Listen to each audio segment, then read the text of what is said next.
Grüße euch, liebe Zuseher.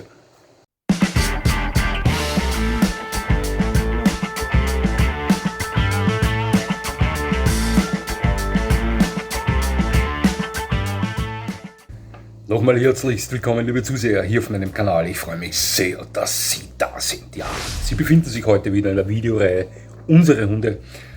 Und ich freue mich sehr, Ihnen heute den ersten Labrador auf diesem Kanal vorstellen zu dürfen. Und zwar geht es um den wunderschönen Labrador namens Lloyd.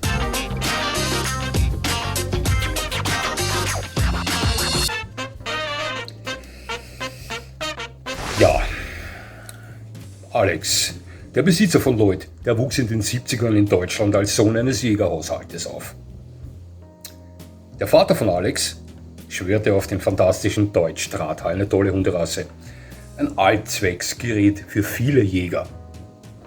Ehrlicher Hund, über den ich schon ein eigenes Video gebracht habe. Gefällt mir sehr gut. Alex und seine Schwester liebten diese Hunde über alles. Und als er 14 Jahre alt war, Alex, meinte sein Vater: Hör zu, Junge, der nächste Raubart zieht nur dann ein, wenn du ihn selbst abrichtest, und zwar bis zur Jagdtauglichkeitsprüfung. Ja, so geschah es dann auch. Also ein pubertierender Junge mit starkem, leistungsfähigen Hund, involviert in den Hundeabrichtersport der 80er Jahre, der damals doch noch etwas anders aussah. Also eine große Herausforderung, möchte ich sagen. Doch er schaffte das. Ja. Doch die Jagdwelt, die Welt der Jagd, das war nicht die Sache von Alex, aber sehr wohl die Hundewelt generell und der Hundeabrichtersport. Doch da hielt mal jemand in seiner Familie Mastiffs und weckte somit sein Interesse an Molosser, denn das Wesen dieser Hunde stellte für Alex das Ideal des Familienhundes dar. Ich kann ihn da gut verstehen, denn Molosser sind ja auch exzellente Familienhunde. Ja, irgendwann mal gründete Alex dann eine Familie.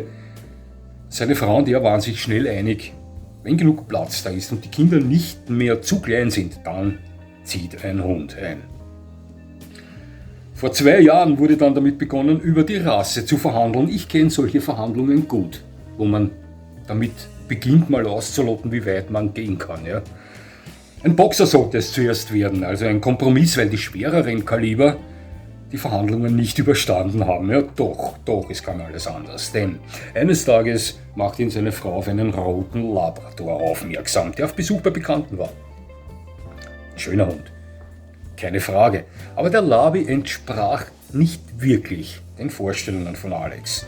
Aber, liebe Zuseher, Familiendynamik kann ja ziemlich Fahrt aufnehmen, das wissen wir. Ja? Und so fand sich diese Familie einige Wochen später dann, umgeben von 8 Welpen, beim Labrador-Züchter ein. Ja, klar. Ein Fox Red Labrador, nämlich der Lloyd, zog bei Alex und Familie ein. Ehrliche Farbe. Er bewies auch schnell, dass oft was genau passt, wo man erst gar nicht damit gerechnet hat. Ja, das stimmt. Heute ist Lloyd 2 Jahre alt. Ein fantastisch aussehender Labrador, möchte ich behaupten. Im Heranwachsen bewies er häufig einen Sturkopf. Aber wir wissen alle, dass dem Labrador nachgesagt wird, er leide selten an Appetitlosigkeit. Und dieser Fakt hat sehr bei der Erziehung via Leckerchen geholfen. Bei Vito konnte ich damit nie punkten. Da passiert alles auf Lob, denn sobald ich ihm mal ein Leckerchen angeboten hätte, gab er mir zu verstehen, das kannst du dir sonst wohin bieten. Ja. Lloyd verfügt über sehr ausgeprägtes Territorialverhalten und somit starken Wachtrieb. Und Alex meinte, das ist für die Rasse ungewöhnlich. Nun, der Labrador generell, Retriever gelten nicht als die besten Wachhunde. Es sind wahnsinnig tolle Familienhunde, Jagdhunde. Doch einen ausgeprägten Wachtrieb bei einem Labrador als ungewöhnlich zu bezeichnen, davon würde ich mich fernhalten. Ich kannte einige Labrador mit stark ausgeprägtem Territorialverhalten. Ein gelber Labrador in der Nähe meiner Eltern bewacht das Grundstück in der Manier eines Herdenschutzhundes. Ganz grimmig, ja. Also hat mich nicht überrascht, ja. Also eine positive Geschichte, aber kommt nicht so selten beim Labrador vor. Weniger selten als beim Goldie, der da etwas gemütlicher unterwegs ist, ja. Im Haus begrüßt Lloyd Freunde stürmisch. Verhält sich Fremden gegenüber, aber reserviert. Ebenfalls ein Verhalten, das ich als sehr positiv empfinde. Toller Charakter in dieser Hinsicht, möchte ich behaupten. Ja. Wir wissen ja, der Labrador neigt schon etwas zu Übergewicht aufgrund seiner, ja, wie soll ich sagen, das hört sich jetzt etwas archaisch an, Fresslust, aber man sieht schon häufiger einen kugelrunden Labrador als vielleicht andere Rassen. Und wie gesagt, sie leiden vielleicht weniger oft an Appetitlosigkeit als andere Rassen. Es gibt da mehrere Hunderassen, denen man einen ähnlichen Appetit wie den Labrador nachsagt. Cocker Spaniel zum Beispiel. Aber ich kannte einige Labradors, die es da etwas übertrieben haben, gewichtstechnisch. Ich kenne eine Labrador-Hündin, die Emma, die ständig mit Maulkorb unterwegs ist, aber nicht, weil sie bissig ist, gefährlich ist, sondern weil sie einfach alles aufsaugt, was sie am Boden findet. Ja, also man weiß, der Labrador leidet selten an Appetitlosigkeit. Doch die Familie um Alex herum ist bemüht, die Athletik dieses Hundes beizubehalten, der 32 Kilo bei einer Schulterhöhe von 60 cm auf die Waage wirft und damit top aussieht. Top benannt. Ja, die Leinenführigkeit ist nicht Lloyds Paradedisziplin. Doch verfügt er über guten Gehorsam und ist sehr, sehr sicher abzurufen.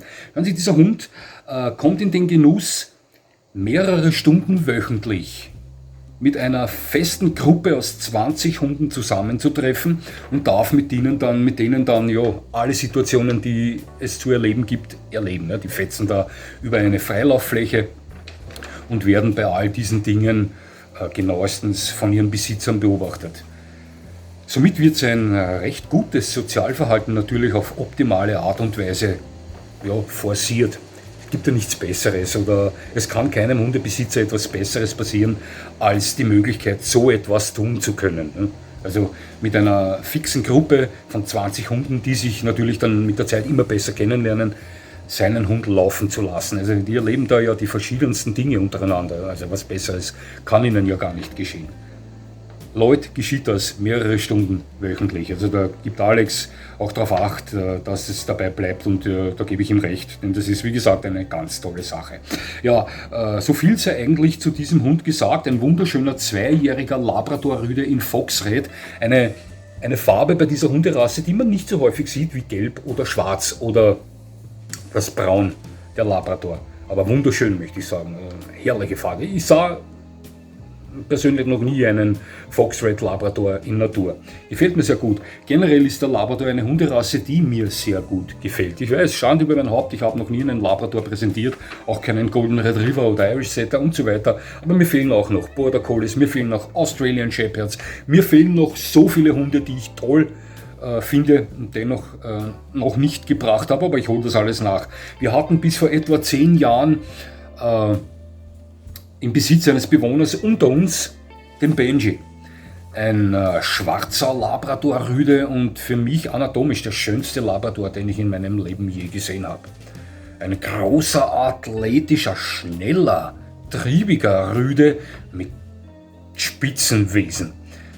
Bei dem hat alles gepasst. Der war vielleicht, wenn es nach dem Rassestandard geht, für einen Labrador etwas zu triebig unterwegs. Ja?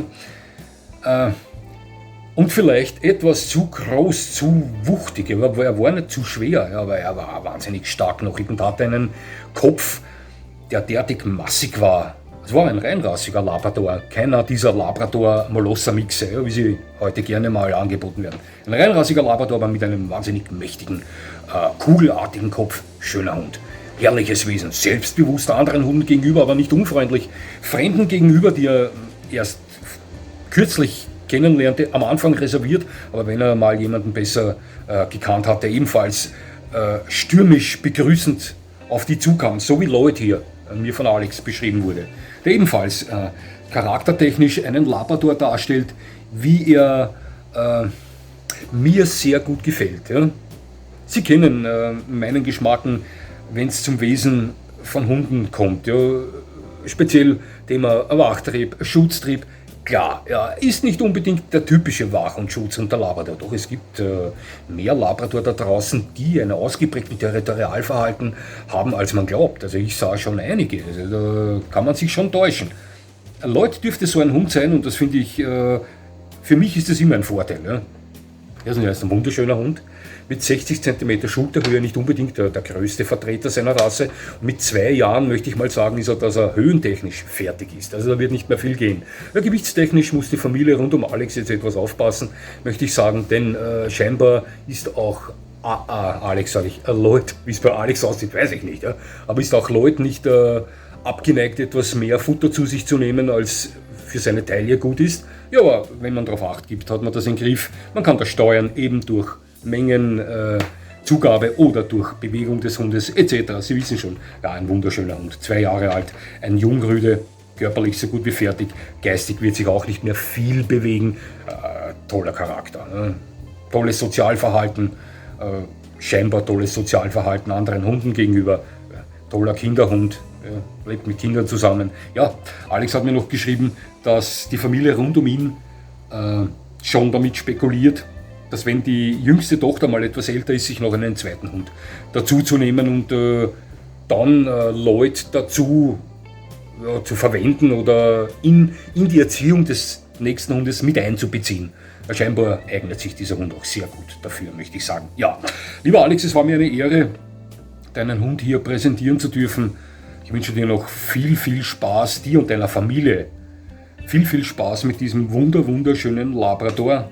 Tolle Farbe, gefällt mir sehr gut. Ja. Und viel mehr kann ich eigentlich dazu nicht sagen. Liebe Zuseher, Sie können mir auch gerne Ihren Hund schicken. Schicken Sie mir aussagekräftige Info, etwas Bildmaterial, vielleicht kurze Videoclips auf meine E-Mail-Adresse, die Sie am Ende der Kanalinfo finden. Wenn Sie möchten, präsentiere ich auch gerne Ihren Hund, egal welche Rasse, egal welchen Geschlechts, kastriert, nicht kastriert, Mix, herzlichst willkommen, völlig egal.